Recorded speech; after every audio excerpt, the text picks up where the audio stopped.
Hello my family. మా ఇంట్లో ఉన్న ఫోటో ఫ్రేమ్ కింద పడి విరిగిపోయింది.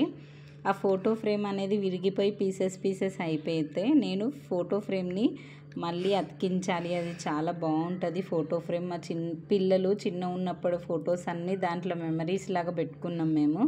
సో అది నేను ఫెవికాల్ అనేది యూజ్ చేసి అతికించినాను. మీరు ఫ్రంట్ బ్యాక్ అనేది ఒకసారి అబ్జర్వ్ చేయొచ్చు. బ్యాక్ సైడ్లో మనకి ఫెవికాల్ ప్యాచెస్ అనేవి ఎలా కనిపిస్తున్నాయని ఒకసారి క్లియర్గా చూడండి. సో ఈ ఫెవికాల్ యూజ్ చేసి నేను అతికించినప్పుడు అది చాలా స్ట్రాంగ్ ఉంది, ఊడిపోవట్లేదు. చాలా స్ట్రాంగ్గా అతుక్కుంది అది ఫెవికాల్ యూజ్ చేసినందుకు. ఈ ఫోటో ఫ్రేమ్కి ఫ్రంట్కి గ్లాస్ పీసెస్ వస్తాయి కదా, ఆ గ్లాసెస్ కూడా విరిగిపోయినాయి కింద పడి. ఆ విరిగిపోయిన గ్లాస్ పీసెస్ మళ్ళీ బ్యాక్ సైడ్లో మనకి దానికి కార్డ్బోర్డ్స్ ఇస్తారు కదా ఫోటో ఫ్రేమ్స్కి, ఆ కార్డ్బోర్డ్స్ మాత్రం అలానే ఉన్నాయి, అవి విరగలేదు. గ్లాస్ పీసెస్ అనేవి విరిగిపోయినాయి.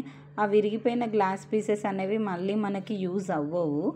సో నేను ట్రాన్స్పరెంట్ కవర్ అనేది తీసుకున్నాను. ఆ ట్రాన్స్పరెంట్ కవర్ పైన ఈ ట్రాన్స్పరెంట్ కవర్ పిల్లలకి బుక్స్కి కవర్ వేయడానికి యూజ్ చేస్తాం కదా, ఆ ట్రాన్స్పరెంట్ కవర్ అది. దానిపైన పిల్లల ఫోటో పెట్టేసి ఫోటోని టేప్తో అతికించుకున్నాం అనుకోండి కవర్ని మనము. సో అది డస్ట్ అనేది పడకుండా మనకి ఫోటో అనేది పర్ఫెక్ట్గా వస్తుంది. సో నేను కవర్ టేప్ యూజ్ చేసి అతికించుకున్నాను. సో ఇక్కడ క్లియర్గా అబ్జర్వ్ చేయొచ్చు మీరు, అది అతికించుకున్న తర్వాత ఎంత పర్ఫెక్ట్గా ఉంది అని. డస్ట్ అనేది అసలుకి వెళ్ళి ఫొటోస్ అనేది పాడవ్వకుండా చాలా పర్ఫెక్ట్గా వస్తుంది.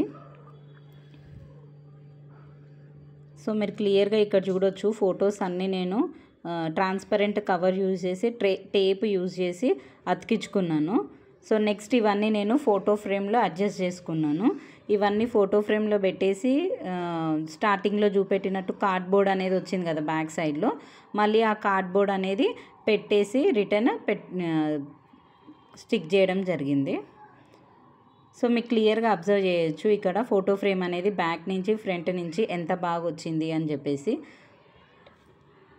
ఫ్రంట్లో లైట్గా ఫెవికాల్ అనేది కనిపిస్తుంది కదా, అక్కడ నేను కనిపించకుండా లైట్గా బ్లాక్ కలర్ పెయింట్ అనేది వేసుకున్నాను. ఈ టిప్ అనేది మీకు యూజ్ అవుతుందని చెప్పి నేను మీ అందరితో షేర్ చేసుకోవడం జరిగింది. Thank you so much. Like చేయండి, షేర్ చేయండి, నా ఛానల్ని సబ్స్క్రైబ్ చేసుకోండి.